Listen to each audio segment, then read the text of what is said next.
السلام علیکم ورحمۃ اللہ وبرکاتہ۔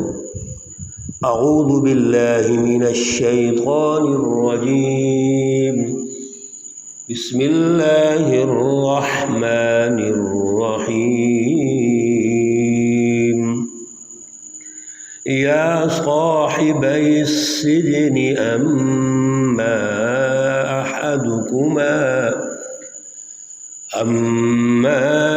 احدكما فيسقي ربه خمرا واما الاخر فيصلب فتأكل الطير من رأسه قضي الامر الذي فيه تستفتيان۔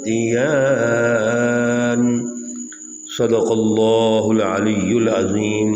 اللہم صلی علی سیدنا ومولانا محمد النبی الامی وعلی آلہ واصحابہ اجمعین۔ انتہائی معزز بہنوں اور بھائیوں، آج جو آیات مقدسہ ہمارے زیر مطالعہ ہیں، آیت مقدسہ نمبر 41 اور 42 ہیں۔ یہ آیات مقدسہ سورہ یوسف سے ہیں۔ سورہ مبارکہ کا یہاں پر رکوع نمبر 5 مکمل ہو رہا ہے، پارہ نمبر 12 ہے اور پارے کا رکوع نمبر 15 یہاں مکمل ہو رہا ہے۔ اللہ رب العزت ان آیات کی تفہیم، ان کا شعور اور اعلیٰ نظریہ ہمیں عطا فرمائے، اور اس کے بعد اللہ عمل کی توفیق اور صلاحیت عطا فرمائے۔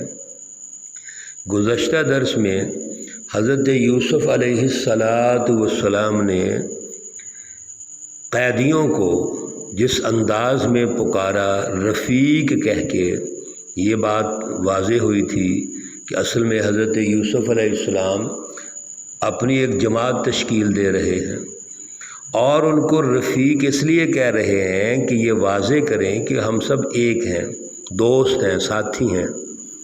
یہ دعوت کا ایک اسلوب ہوتا ہے کہ زیر دعوت افراد کو جب اپنے قریب لانا ہے تو ان کو اپنا رفیق کہنا بھی ہے، سمجھنا بھی ہے، ان کو اپنا ہم اثر سمجھنا ہے، اپنے برابر ویٹیج دینی ہے، پھر وہ آپ کے قریب آئیں گے۔ یہ بہت بڑا نکتہ ہے۔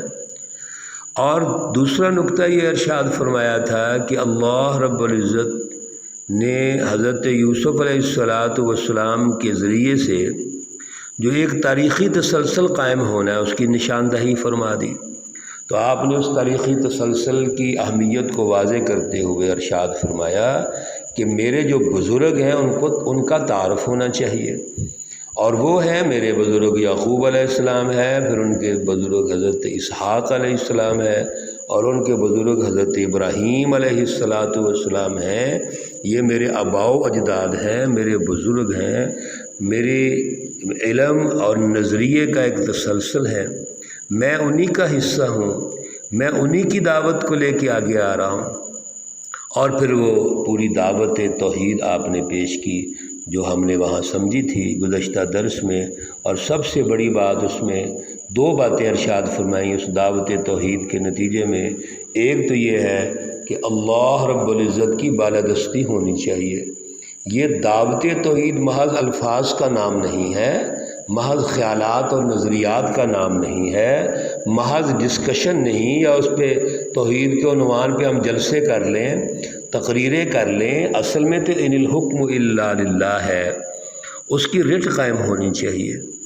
اور پھر وہ جتنا بھی اللہ رب العزت کا پروگرام ہے، جو ہمارے لیے نظام حیات پورا ایک سسٹم ہے، تو ذالک الدین القیم، یہ وہ درست راستہ ہے، صراط مستقیم ہے، جس پر چل کر ہم کامیاب ہو سکتے ہیں، دنیا میں بھی کامیاب ہو سکتے ہیں، آخرت میں بھی کامیاب ہو سکتے ہیں۔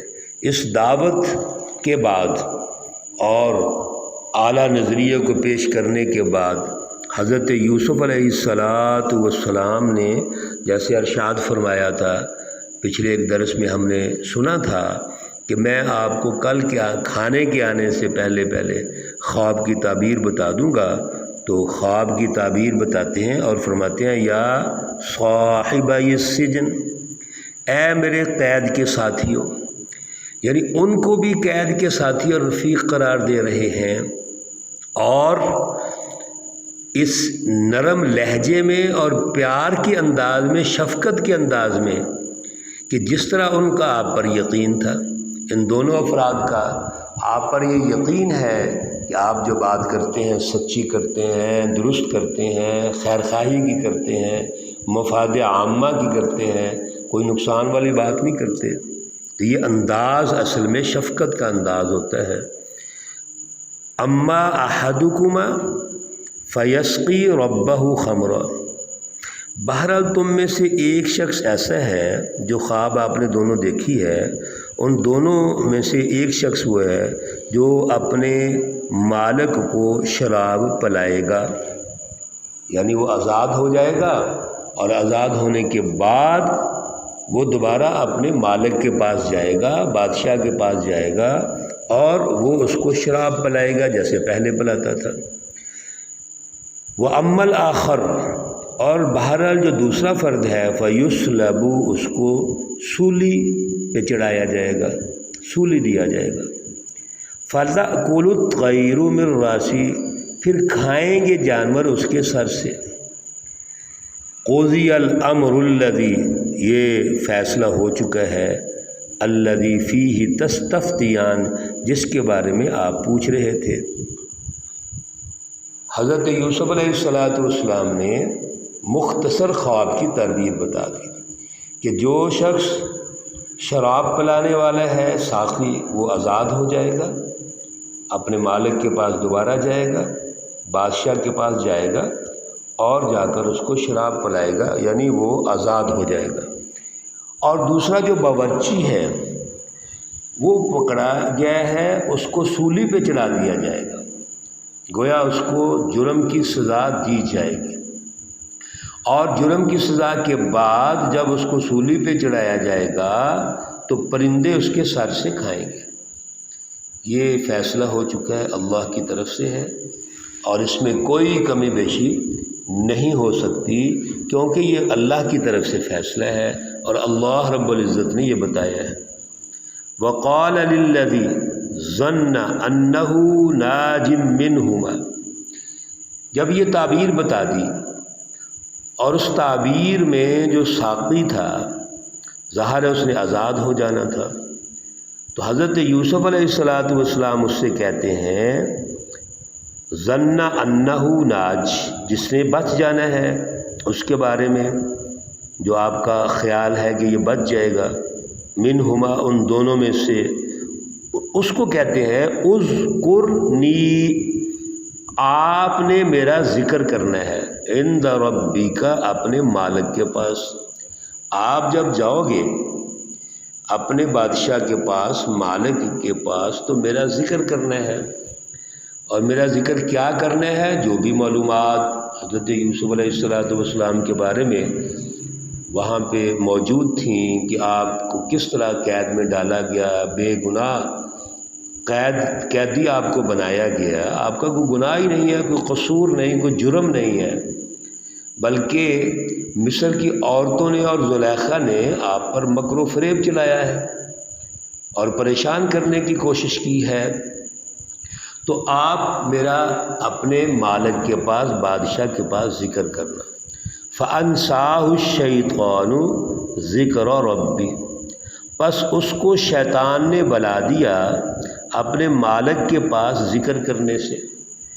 جب وہ شخص جاتا ہے، آزاد ہو جاتا ہے، اپنے مالک اور بادشاہ کے پاس پہنچ جاتا ہے، اور دوبارہ اپنی ڈیوٹی پہ وہ کھڑا ہو جاتا ہے، اپنی ڈیوٹی سر انجام دیتا ہے، تو اس کو یہ جو حضرت یوسف علیہ السلام نے فرمایا تھا وہ بھول جاتا ہے۔ اب یہاں دو باتیں مفسرین لکھتے ہیں، ایک تو یہ ہے کہ وہ اس لیے بھول گیا کہ ظاہر وہاں مصروف ہو گیا اور جا کر اپنے کام کاج میں لگ گیا، اور اس کی وہ اہمیت یوسف علیہ السلام کی بات ذہن میں نہیں رہی، تو شیطان نے اس کو بلا دیا۔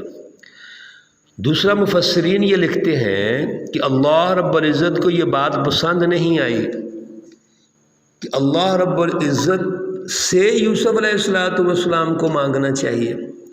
یوسف علیہ السلام کو عام شخص نہیں ہے، ایک تو کسی کی سفارش کے لیے بات کرنا یہ بھی کوئی گناہ نہیں ہے، یہ کہہ سکتے ہیں ہم جی کہ فلاں میری خوبی اچھائی ذکر کریں تاکہ مجھے نجات مل جائے، لیکن اللہ رب العزت کو اتنی بات بھی اچھی نہیں لگی کہ یہ اس وقت کے بادشاہ سے کیوں یہ ریکویسٹ کر رہے ہیں، اس فرد کو یہ کیوں کہہ رہے ہیں کہ اس کے ساتھ جا کر آپ میرا تذکرہ کریں تاکہ مجھے کوئی سہولت مل جائے، نجات مل جائے، یا میری جو اس وقت بے گناہی ہے وہ ثابت ہو جائے، میں ثابت کر سکوں۔ یہ بات اللہ سے مانگنی چاہیے تھی۔ اس لیے یوسف علیہ السلام کو جب اس پر تنبیہ ہوتی ہے، آپ ندامت کا اظہار بھی کرتے ہیں، اللہ سے توبہ بھی کرتے ہیں۔ نتیجہ کیا نکلا؟ فَلَبِثَ فِي السِّجْنِ بِضْعَ سِنِينَ۔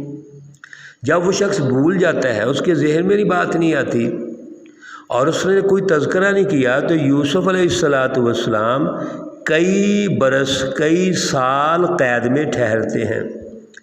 یہاں جو لفظ بضع سنین ہے، اس کا مطلب ہوتا ہے 3 تا 10، 3 سے لے کے 10 تک، یعنی حضرت یوسف علیہ السلام 3 سے 10 تک کے درمیان میں کچھ سال وہاں ٹھہرتے ہیں۔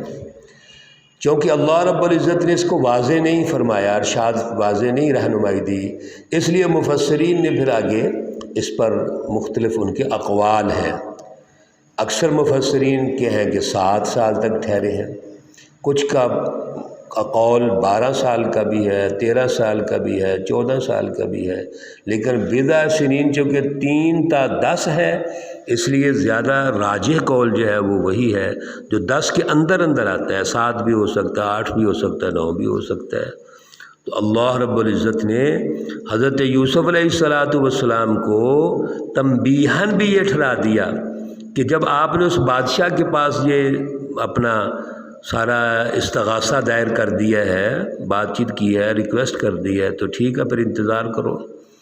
لیکن جو ہی حضرت یوسف علیہ السلام کو اللہ رب العزت آگاہ فرماتے ہیں، آپ الرٹ ہو جاتے ہیں، توبہ کرتے ہیں، تو وہی تدبیری نظام جو مختلف مراحل سے یوسف علیہ السلام کے لیے رہنمائی بھی دے رہا ہے، نجات بھی پیدا کر رہا ہے، وہ تدبیری نظام دوبارہ بروئے کار آتا ہے اور یوسف علیہ السلام قید سے نجات حاصل کر لیتے ہیں۔ وہ کیا تدبیری نظام تھا؟ اگلی آیات میں آ رہا ہے کہ بادشاہ نے ایک خواب دیکھا، اس خواب کی تعبیر کے لیے اس نے مختلف وہاں کے کاہنوں، جادوگروں کو اکٹھا کیا، کوشش کی، لیکن جب وہ ناکام ہو گیا تو اس بندے کے دماغ میں یہ بات آئی کہ وہ تو یوسف ایک شخص ہے جس نے قید میں مجھے بھی وہ تعبیر بتائی تھی اور درست تعبیر بتائی تھی، تو کیوں نہ اس کا رخ کریں ہم۔ تو وہ بادشاہ سے مشورہ کرتا ہے اور پھر یوسف علیہ السلام کے پاس جاتا ہے۔ انشاءاللہ اگلے درس میں اس کا ذکر کریں گے۔ اللہ رب العزت ان آیات کا جو اعلیٰ نظریہ ہے، شعور ہے، وہ عطا فرمائے اور عمل کی توفیق اور صلاحیت عطا فرمائے۔ اللہ رب العزت تمام مرحومین و مرحومات کو جنت الفردوس میں اعلیٰ مقام عطا فرمائے، ان کے صغیر کبیرے گناہ معاف فرمائے۔ اللہ رب العزت تمام بیماروں کو شفائے کاملہ عاجلہ مستمرہ عطا فرمائے، تمام پریشان حالوں کی پریشانیاں دور فرمائے۔ ربنا تقبل منا انک انت السمیع العلیم وتب علینا انک انت التواب الرحیم۔ وصلی اللہ تعالی علی النبی الامی محمد وعلی آلہ واصحابہ اجمعین برحمتک یا ارحم الراحمین۔ السلام علیکم ورحمۃ اللہ وبرکاتہ۔